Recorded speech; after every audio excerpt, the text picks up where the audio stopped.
Hey everybody, this is SSP Adventures. Yeah, I forgot what my channel was called just now. That was great. And you guys remember Lauren, my beautiful wife. Hi guys. We wanted to shoot a quick video tonight, just kind of going over some of the things we have planned and the progress that we've made on the Skoolie build, aka Big Martha. So this is the third installment of Big Martha, the movie? Yes. Oh, okay. Since we started, I think. Yeah. This is technically a fourth, but because we did our... Oh, right. Okay, so yeah, so this would be the third build, the fourth actual video that we've done. It's going to get hard to keep track, so it doesn't even really matter. I don't really care. So, so, things that we've done. We took all the seats out. They're all unbolted. We started part of the floor, but with the tracks in them. The tracks are bolted to the underneath, whatever that is.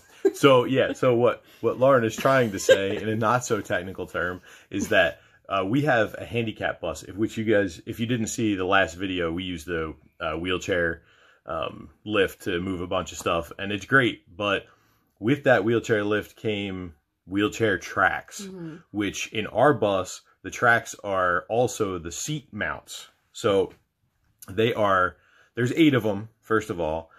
4 of those 8 are over 20 feet long. And in each track, they're bolted every 3 inches through the subfloor, through the steel floor, and underneath. So you guys can do the math. Really hard to get out. They've been fighting. I personally have not been fighting because I have to take care of a 2-year-old. We have been fighting. I personally haven't been fighting. They've been fighting. Yeah. I have to fight the 2-year-old. So yeah, it's the floor is winning the war right now. But luckily, I had some really good insights on a couple different ways to just, like, you know, go full ape shit and demo the living crap out of the floor. Am I allowed to say that? No, not really. It's family. Sorry, okay. We're gonna go monkey poop on it and just rip this thing apart. There's a little one sneaking in. Really? Anyway, so we're gonna try the new technique. He got this stuff today for his saws. Right? Yeah, I picked up a demo blade, which is supposed to cut pretty much anything. I know it's going to wear out. It's got carbide teeth, but it was worth a try. And I also picked up a metal blade for one of my 4.5-inch grinders. And essentially, what we're going to shoot for is to go into the track at a 45-degree angle. And we're going to bring Kyla on set here. Say hi. Hi. And yeah, so we're going to try and go at the bolt heads at a 45-degree angle and try and, like, blast them off of there, and then and basically just cut them and then rip the floor across and pull it out. Because not only do the tracks hold our floors in, but our floors are nailed to the steel subfloor. And and that just royally sucks. I mean, it is just not fun at all. So I really feel like once the floor is up, we'll be able to really get rolling. Yeah. So we're hoping this happens, and then we can finish the demo, take the walls off, take the driver's seat out, the doghouse. And for all you ladies who don't know what a doghouse is, that's okay, because I didn't either. She knows now. She knows now. I'm so proud of her. I really thought he was making a doghouse. We do have dogs. But no, I'm not building a doghouse for the dogs. That's ridiculous. So, anyway, we hope to get that moving, and then we're looking for options for seats. There's a lot of, we have to be careful with the kids. This one would be crazy, so we have to keep her in a car seat or some kind of harness, something. So we're looking for possibly captain's chairs or like a 3rd row seat to put in the very front, to put her car seat in, right? Yeah. And we've been looking at a lot of them. We found a couple really nice sets, and we don't mind mismatching. Like, this isn't like, whoa, where are you going? I just don't want to know that. Okay. like that. So sorry. We don't mind having like a full matching set. Like this isn't a custom conversion van or like a super touring coach or anything like that. Or what are those big, beautiful Skoolies that you can't touch anything? So many of you guys have so much money into your Skoolies, and yeah. we're a little envious of that, but at the same time, we're just going to build what works for us, and that's fine. Yeah. Like we're good with that. So and we want to be practical. Yeah, definitely, and budget conscious as well. Which is why there's certain things we're going to omit from this build, and you know, we're not doing a underbody gray water tank, you know, for water. We actually didn't even want water until like today, when I figured out how to put a system together for us that's, you know, essentially as off grid as you can get without, you know, just basically to keep everyone's hands clean and you know, don't want none of that Morana or whatever that crap is, right? And then I think so we're just keeping our options open. We're basically looking for seating, trying to think of a perfect way for even when the kids get bigger, because this is going to be an ongoing thing. So we don't want to just build for now in, you know, in the moment when they're little, because they're going to get bigger. They're going to need bigger seats. Our guys are huge now. So yeah, if you guys don't know, like our boys, they're not your typical small boys. I mean, really, they're all 90. They're all off the charts percentile wise. Yeah, like 100% our smallest is our 12-year-old who's almost 13. As far as age wise goes, and he's almost 5'1" and 125 pounds. Yeah, something like that.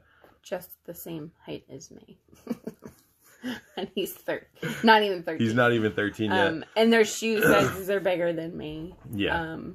My 9-year-old's feet are bigger than mine. So our 4-year-old's feet are almost bigger than hers.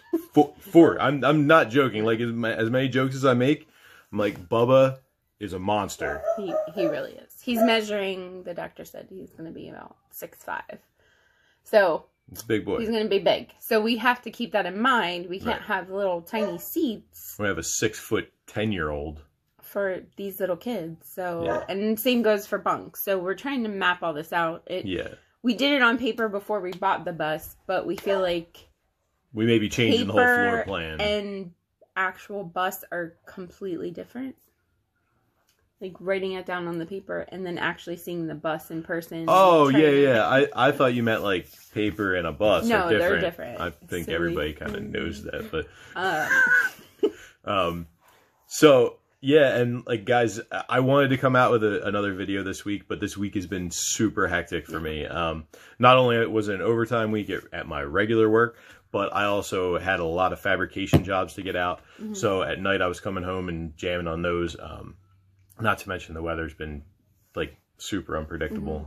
You know, between being really cold and then raining and getting warm, and it's just crazy. But finished work today. I'm going to go out and try one of the new demo saws right now, and I will absolutely let you guys know how it is. You know, I may even cut to that at some point in this video. We'll see, and I'll let you guys know what works. There was a really crazy post. It got super long on Skoolie. What is it? Skoolie Nation, the Facebook group. And it was about these wheelchair tracks and how so many people had headaches with them. Well, listen, what I neglected to tell you was the first 5 hours we spent on these, and we only got 4 feet of half of the floor done, was me staying underneath with an impact gun and my oldest son up top holding the bolts with a socket. And that just doesn't work for us. We're going to have to really we're not saving anything. We're just blowing it all out. Yeah. So that's what we have right now. It's not much, but it's something, and it's still a bus. Hopefully we can hop on in the next couple days with a lot more, or at least cut it into this video to kind of give you a up to date. I'm not supposed to say that either. This guy. Cut. You guys, you have no idea what it's like to live with this one. All right, guys, we'll talk to you soon. Yep. Peace. All right, guys, this is what my trip to Lowe's netted me. Lennox Metal Max, 1,000+ cuts, embedded diamonds, 4.5 inches. 4.5 inch diameter blade. This is made to cut metal, so we are going to rip the corner of the aluminum, and hopefully the head of the bolt at the same time. And then we're going to say sayonara, and it says 1,000+ cuts, so I'm probably going to be making 1,000+ cuts. We're going to see how this thing lasts. We're going to be using this on my favorite angle grinder, this fine angle grinder, 4.5 inch. It's still got a guard on it. I don't know why. I don't really use the guard all that often. But this is a 7 amp unit, and my other one's only a 5 because I use that for like finish stuff. But this thing is an animal. Absolutely love this thing. I'm going to end up burning this thing out and hoping I can find another one. Find a killer German brand. So yeah, we're going to give this a shot. Also got a demo blade for the old skill saw that I bought when I was, well, let's see. This is how old it is. Skill saw, proudly made in the USA. So that's how old it is. They were still made in the USA when I bought that. Yeah, let's go find out how this crap works. All right, here we go. And just opened it up. Big Martha is now open. You can see like this chunk of floor right here. Like this stuff is no joke coming up. All right. These are tracks that were removed already. You can see them right next to the wall. And that's all we got. That's it. That was, I kid you not when I say all of probably 4.5 to 5 hours worth of work. And we're working on this now. We got the Lennox metal monster mayhem killer thing attached. We're going to go ahead and let it fly. We're going to try and rip some of these bolt heads off and let you know how it does. Guys, I made one cut. One. Quite literally, one. I did exactly what I said I was going to do. I went in there and I went in about a 45-degree angle, and it blew the head of that bolt clean off. All gone. This is going to go really, really well. So stay tuned. We're going to have this thing out of here. All right, guys. Definitely jumped the gun. Was way too excited in that last little clip. It's been about an hour, give or take. And I got a lot more track up. You can see the chunks all over the place. We're probably 8 feet in, give or take. We're beyond the axle in the rear here. But I destroyed the brand new demo blade on the circular saw. I destroyed my old demo blade on the circular saw. And I all but gummed up that Lennox metal cutting blade because it's designed for steel or copper. Aluminum's too soft. It's non-ferrous. It gums up the diamond bit. So I spent a little while cleaning that thing up. It still cuts the heads off the bolts, but you can't cut through the aluminum and cut the bolts. So there's a possibility I may switch up my tactic a little bit. I may just start going with abrasive wheels and a really good respirator so I don't suck all that crap in. So yeah, that's where we're going to end tonight. Tomorrow we're going to get back at it again and see what more we can do. All right, we're going to rip this floor out. Later, guys. So long story short, guys, it wasn't a super expensive experiment, but you know, we burn up circular saw blades, 2 of them, a whole bunch of carbide tips gone. We almost destroyed the 1,000 cuts metal cutting blade for the grinder. And to be honest, I got a lot done. I got a lot pulled up, probably double what we did in 5 hours the other day. Made a humongous mess, but it's all coming out and getting vacuumed and clean anyway, so it is what it is. But I'm probably going to go in there tomorrow with a respirator mask and, you know, a good face shield, and I'm going to go at it with abrasive wheels. So, you know, I'm going to use what I know, and I know I can cut the heads off. I know I can cut through aluminum. I know I can cut steel, and it's not going to kill the grinder. Yeah, I'm going to have to change a lot of wheels, and, you know, I guess it's just par for the course, right? You learn as you go, and I'd rather change, you know, 50 to 100 abrasive wheels than burn through a $15, $20 blade every 20 minutes to an hour, because for that money I could buy, you know, 30 to 50 of those abrasive wheels. So at the end of the day, what do we know for sure? We know that if it's going to be your first Skoolie and you don't know what you're getting into, do yourself a favor and don't buy one with wheelchair tracks. Otherwise, you're going to have a heck of a heartache. But think about it this way. It could be awesome in the end, right? Because you know you worked really hard to build what you got. So be proud of what you have and build away. Do it the right way. First time, measure twice or 3 or 5,000 times, cut once, and do it up. All right? Thanks, guys.